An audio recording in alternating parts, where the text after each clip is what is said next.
what about the orphans? This was it, you know, what about all this responsibility we had? There were very few people to take care of the babies remaining in our care.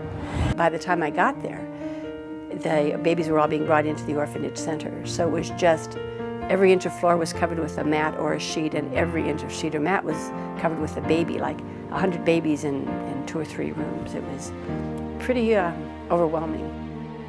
I feel so fortunate to have been in that situation at that place and time.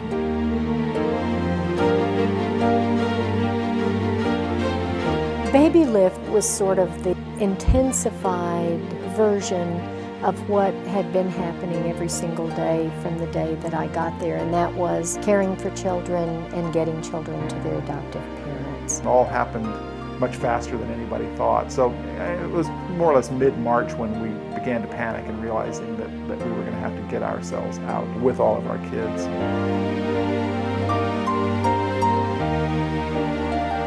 And that's when she said, "Have you heard the news?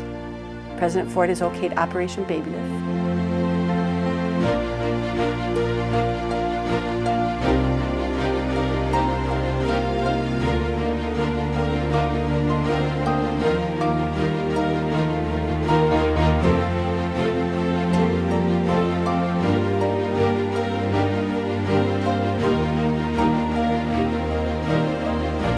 Weren't really kind of shoving the "hey, you're Vietnamese" and "hey, you're adopted" part down my throat. They kind of just let me explore that on my own, which I think was really beneficial for me. And then you have people sometimes challenging you. Like if I say, "Oh, I'm Vietnamese," they're like, "No, you're not Vietnamese." You know, I'm like, "Oh, I'm Vietnamese American." I'm like, "No, you're American."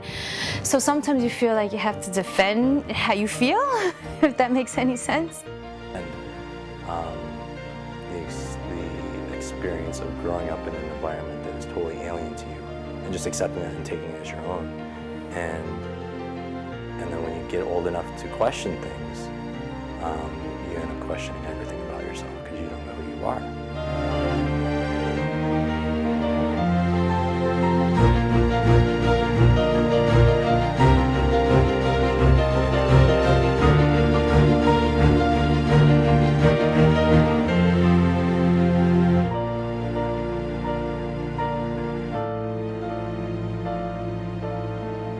With every unique adoptee experience, there's got to be a moment where you wonder, what would life been like if I hadn't come here?